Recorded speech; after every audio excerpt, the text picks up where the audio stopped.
It's been a really long time since I made cinnamon rolls, but my niece requested it. And so this is cinnamon rolls in action. This is butter, egg, flour, salt. Um, I'm missing something. Sugar, yeast, milk. And I'm about to knead it with the hook to see until it's an elastic dough. I may have to add some more flour to this, and we'll see how it goes. I haven't done this probably since I lived in South Africa, so we're talking like 20 years. Sleeping under this little blanket is my dough. I need to let it sit for half an hour. Actually, I just realized I did not set the timer, so I know that it has started. Meanwhile, I'm doing the innards. It's a cup of brown sugar, 2 tablespoons of cinnamon, and I'm about to throw in a third cup of butter, and we're going to mix that up and set it aside. I put the dough in the oven because it on the stove, like, it wasn't rising, so that's doing a better job. I gave it another 10 minutes, so it's almost done. In the meantime, I mixed up the brown sugar and cinnamon and all of that. And next up, after I've newly cleaned off surface, I'm going to roll again, cut, and then we will cut them, let them rise. I'm gonna let them rise overnight, so they hopefully will be huge, and then let them sink a little bit, and I'll drive them over tomorrow for Ashley's birthday and bake them there so they'll be fresh. So we're gonna see just how sticky this is. I have followed instructions other than I don't have a pastry mat. So I have generously floured the surface.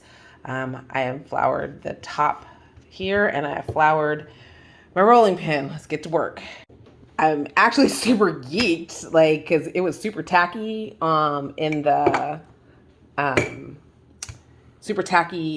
the mixing bowl, but it seems to have firmed up nicely. So I'm gonna finish rolling this out in like some semblance of a rectangle.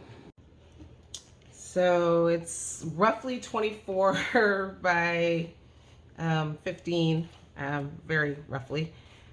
But we're gonna see, is that? Yeah, it's hard sugar that did not get mixed in properly. So let's do that. So we're gonna spread this out, and then once this is spread out, I'm gonna roll it like a jelly roll, like super tight. And then we will cut it. I've read that the best way to cut it so that they stay nice and round is with dental floss. So I will go get some dental floss. Luckily, I do not have flavored dental floss. So I could see how that might give you like hints of peppermint, and you would be unsure of why, and that could be disturbing. My niece actually requested, she wanted like all kinds of flavors, like apple and coconut and whatever, and I haven't made these in so long. I had to tell her, like, maybe I'll try that at another date, but like, this is as it is. I'm a little nervous just that we are winging it on the cinnamon roll front. I have to admit, I was kind of like tired earlier, but the more that I've gotten into this process, as it usually does, it has calmed me and made me excited. So let's see where we go. So it said roll it tight. I mean, I'm just gonna roll it how I can roll it. So how tight this will be is how tight it is.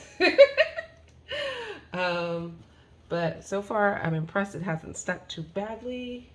I might have spoken too soon, but it looks like it didn't stick too badly. So there we have it. So floss seems to be working well. I went ahead and notched these at 2-inch intervals, and floss cuts right through them, keeps them nice and round. These look huge. I don't know how many people are coming to this party,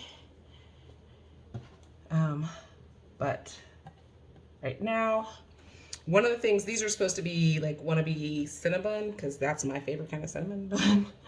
And tomorrow, before it's time to bake, one of the things they have you do is soak it in heavy cream. So I'm fascinated about that. I have never done that when making cinnamon rolls before. So that will be a first for me. Let's grab my, so we'll see how this all turns out. Okay, they're pretty even until this last row. But you know, I did my best. They will rise. I mean, they have to rise, and they're gonna rise a lot because mine are going in the fridge overnight, and so they'll probably like rise a lot. So I'm about to put these up. I'm gonna mix up the frosting, set that aside, and then all I have to do is grab everything on my way out the door in the morning. This is the finished product. I had this recipe calls for pouring in heavy cream before you bake it, and then it bakes it up, and it does. It smells amazing. And let's see what you think. Delicious.